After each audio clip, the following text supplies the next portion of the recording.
Hai sahabat belajar dimanapun berada, jumpa kembali dalam video pembelajaran.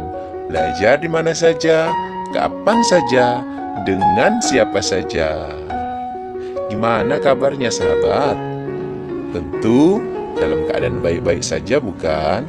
Semoga sahabat selalu sehat dan tetap semangat dalam belajar. Sebelum video pembelajarannya dimulai, klik subscribe terlebih dahulu ya.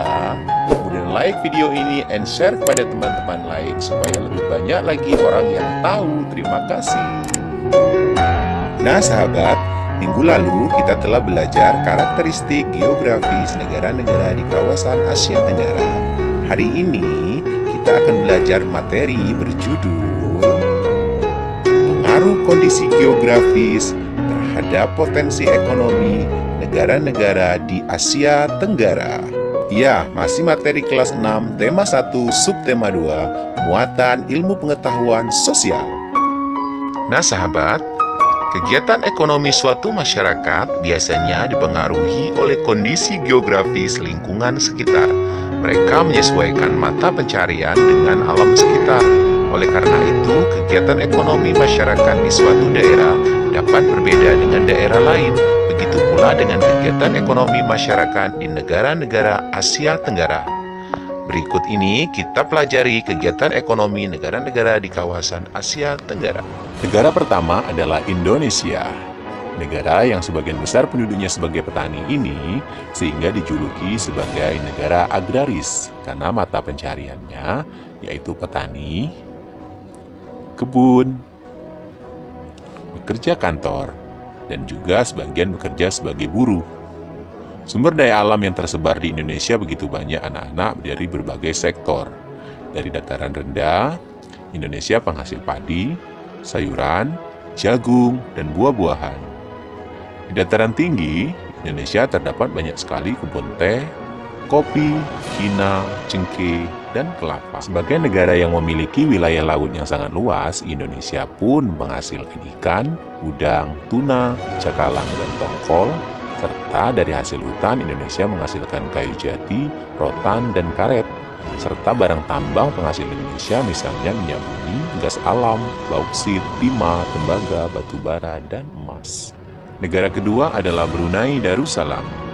Negara Brunei, mata pencarian penduduknya adalah pertambangan, buruh industri tenun dan logam, serta petani.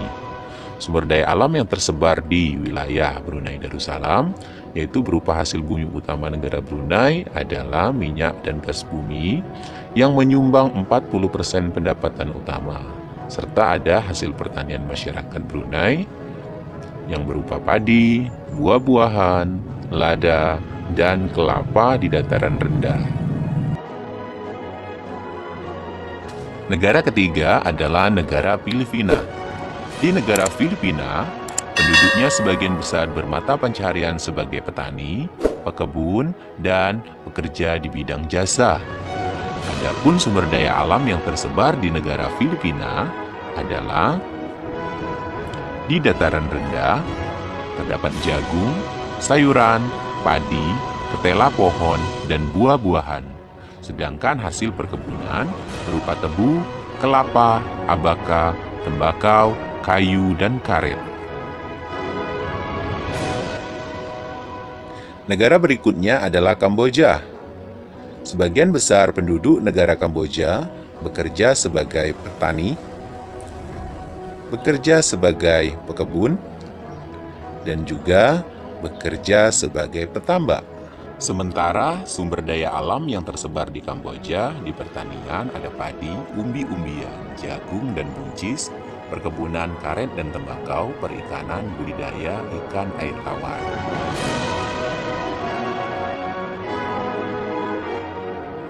Berikutnya untuk negara Laos. Mata pencarian penduduk negara Laos terbagi sebagian besar menjadi 4.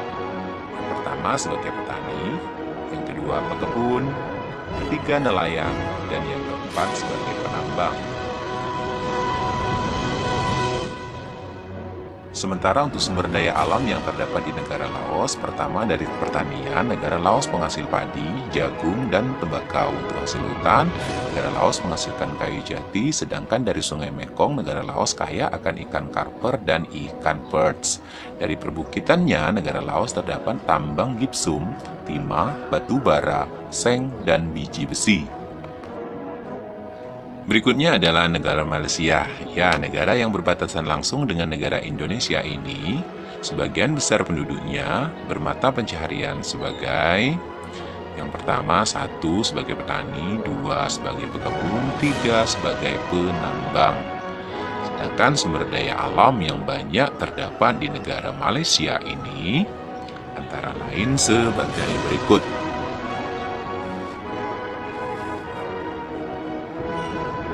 Dari hutan, Malaysia menghasilkan kayu dan karet, bahkan Malaysia sebagai penghasil karet terbesar di dunia. Dari pertambangan, Malaysia menghasilkan timah, perkebunan berupa kelapa, tembakau, teh, dan lada. Berikutnya adalah negara Myanmar.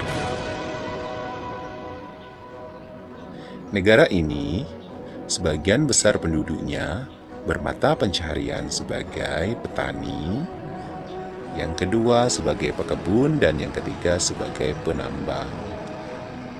Sedangkan sumber daya alam yang tersebar di negara Myanmar antara lain dari segi pertanian dan perkebunan berupa teh, tembakau, tebu, dan sayuran. Dari barang tambang, negara ini menghasilkan gas alam, batu bara, emas, perak, batu mulia, mangan, dan timah. Berikutnya adalah negara Singapura. Ya, negara terkecil di kawasan Asia Tenggara ini adalah termasuk negara maju, sehingga mata pencaharian penduduknya tidak dari sektor pertanian, tetapi dari sektor bidang jasa dan juga bekerja sebagai buruh. Adapun sumber daya alam di negara Singapura, yang pertama industri tekstil, baja, penyulingan minyak, pakaian, percetakan, dan penerbitan, serta industri pengolahan karet, timah, dan minyak di Jurong.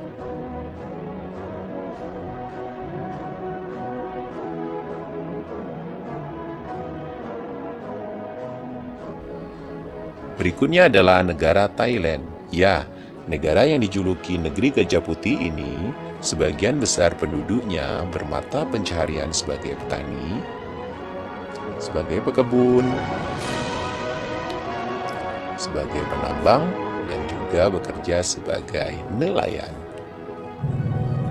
Untuk sumber daya alam yang terdapat di negara Thailand, pertama dari pertanian berupa padi, tebu, tapioka, dan yute di Sungai Chao Phraya.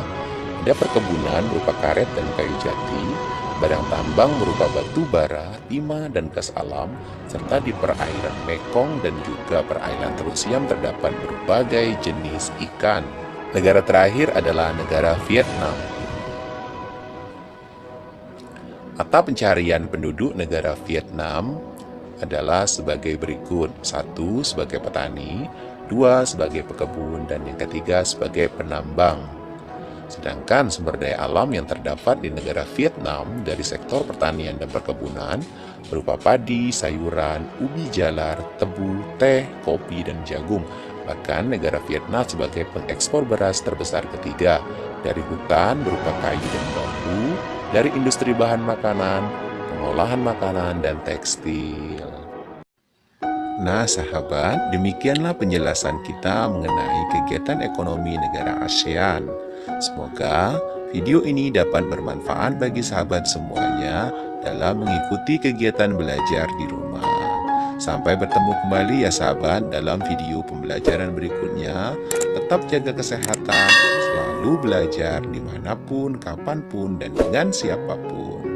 Dadah yuk, bye-bye, terima kasih.